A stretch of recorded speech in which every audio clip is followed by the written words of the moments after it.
Hello, everyone. Neagat here, and welcome to another match of Little War Games.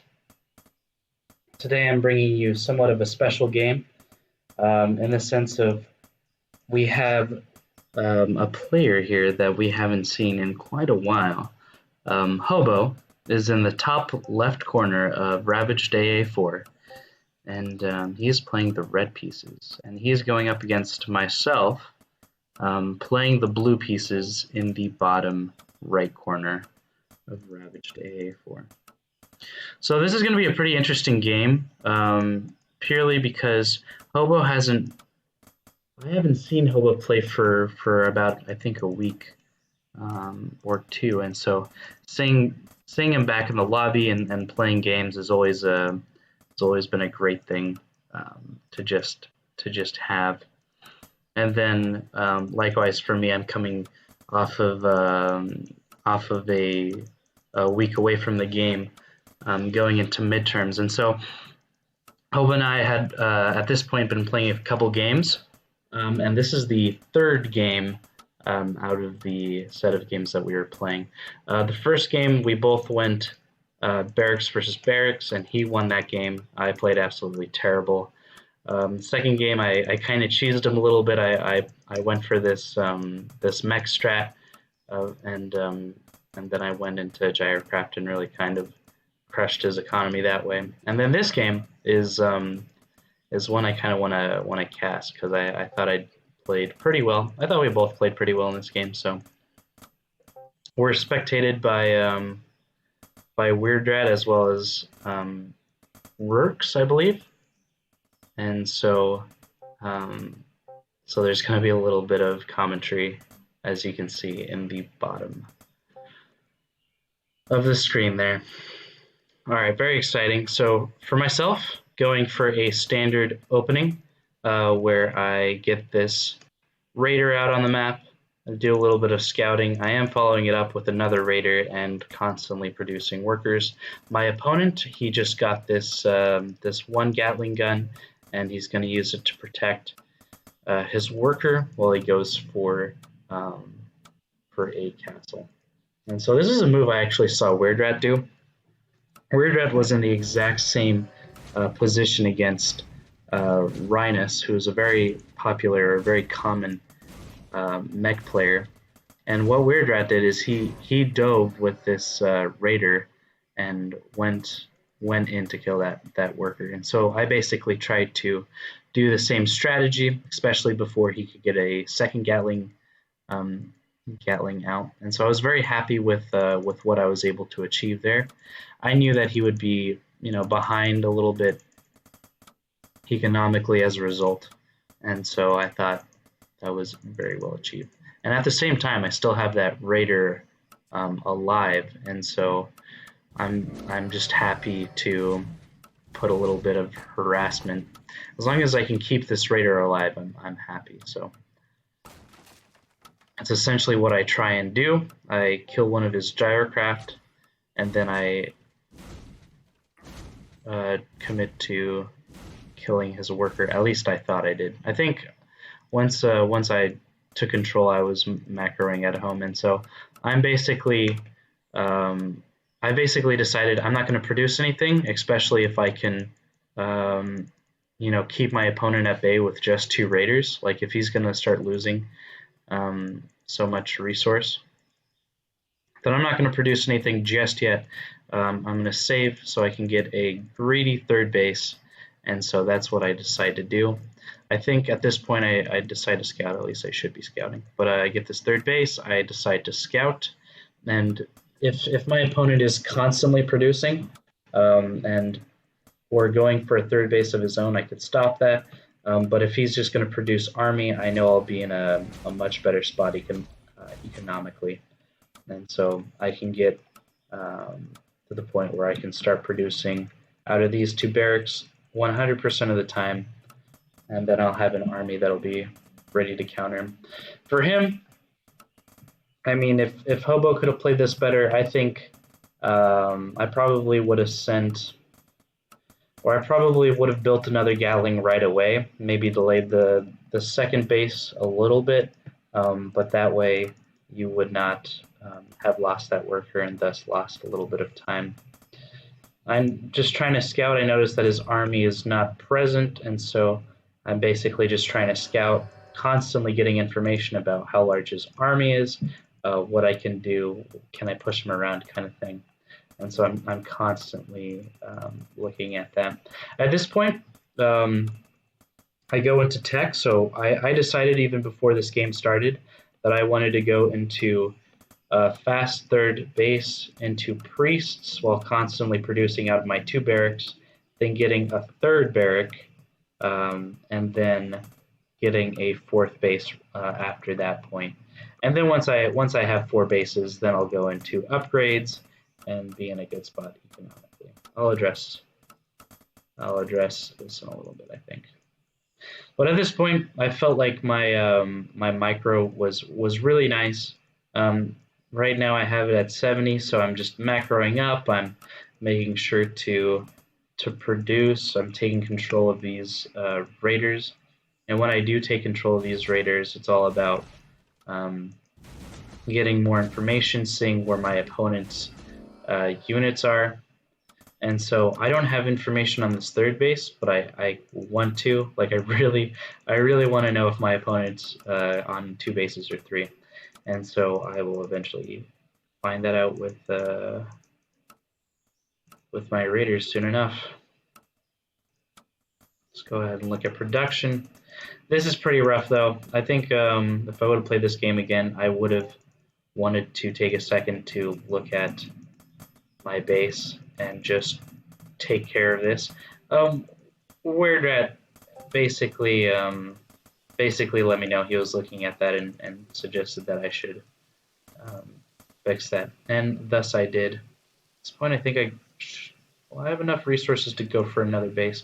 Oh, I might be busy at home microing, so, but I do end up going for this base here. I did see that some units were... Actually, I don't think I saw those units. But when I start building this, he has the perfect timing to try and counter that, so it'll be really interesting. At this point, I did see that my opponent did have a 3rd base, so now it's a matter of figuring out if my opponent possibly has a 4th base, and if he does, then I'm in an interesting spot, because he would have countered me, or countered my economy, at least. So I send back my raiders to try and basically close them off, get as much value as I can. And I do end up saving this 4th base. I don't have to cancel it, whereas I might have had to cancel it if it was being focused down a little bit more. And so I go for this 4th base, as well as going for another 5th base, so that I can make sure that I'm good economically. While this is all going on, I also want to go for upgrades. Have a little bit of a supply cap here, which is not very good. I go for another house, but basically it really does stink when you get supply capped and you're ahead and you want to just take your whole army and go smash your opponent. Well, you can't, because you're supply low. And so at this point, I'm spending this time just to macro up, making sure that my upgrades are good to go soon, that I'm keeping my resources low, that I'm spending as much as I can, and at the same time moving across the map, trying to be strong as much as I can be, at least. So it's at this point that I move across this map. These raiders have been alive this entire game, and it's sad to see them just die for no reason, it feels like. And so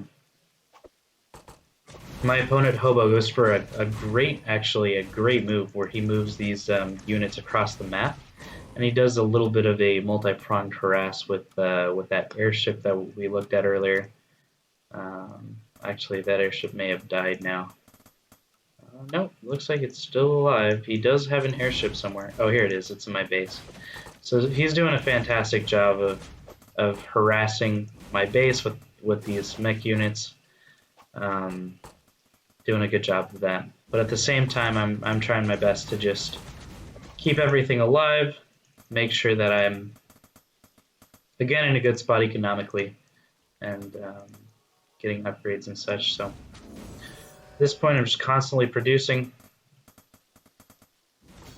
I do have a lot of resources, so I think I don't know what I decide to do in order to spend those. Okay, looks like I go for 2 additional barracks to try and just keep my minerals and resources low. I go for this ranged upgrade, and then I have this defensive force at home to try and keep my 5th base safe here.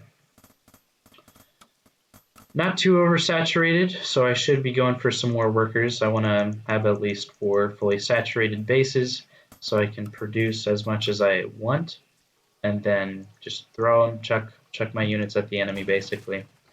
Let's go ahead and see what my opponent is up to. He's got his upgrades going as well. He's got plenty of production on the way going for these catapults, so that'll result in a very healthy, very strong mech army.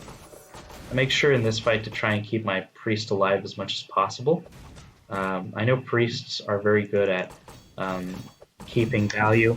My opponent at the same time goes for a multi-pronged harass, so sending his catapults, sending his Gatling guns across the map to try and harass my 2nd, 3rd, and 4th bases, as all clumped right here. However, I do have my armies accumulating or being collected on this side of the map, so that's been good.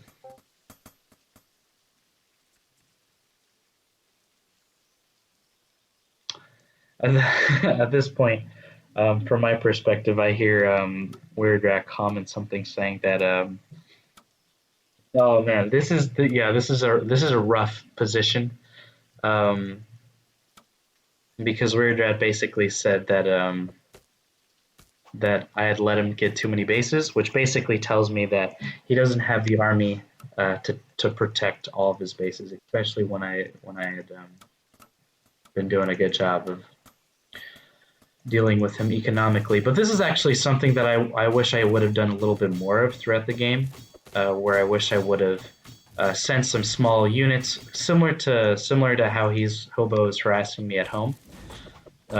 He's sending out his Gatling guns to harass, and so I think something I could have done to improve is if I would have sent units across the map a little bit more often to try and do some harassment. And at the same time, Hobo he's sending his catapults to do some damage at home. I personally don't care if I lose a base. I do care if he loses this army, though, because he doesn't have anything at home to address the fact that I am assaulting his 3rd, or his 4th rather, his 3rd, as well as defending his home. So I'm doing a lot of damage to him, and he is not doing a lot of damage to me. I can afford to lose a base where Hobo cannot. And so at this point, Hobo basically sees the writing on the wall. I have a little bit too much aggression going on for him, and he's answering back, but not in a strong enough way. So overall, super well played by my opponent Hobo. Not only is he a fantastic player, but he's also hosting a war game, a little war game unofficial tournament that you guys can go ahead and sign up for.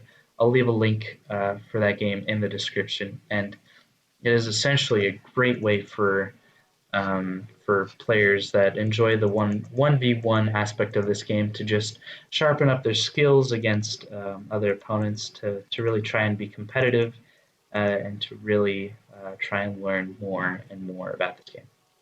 All right, guys, I hope you enjoyed this video. Please leave a like and subscribe. Comment what you thought about how we could improve, and how what you thought about this game. All right, have a great day, guys.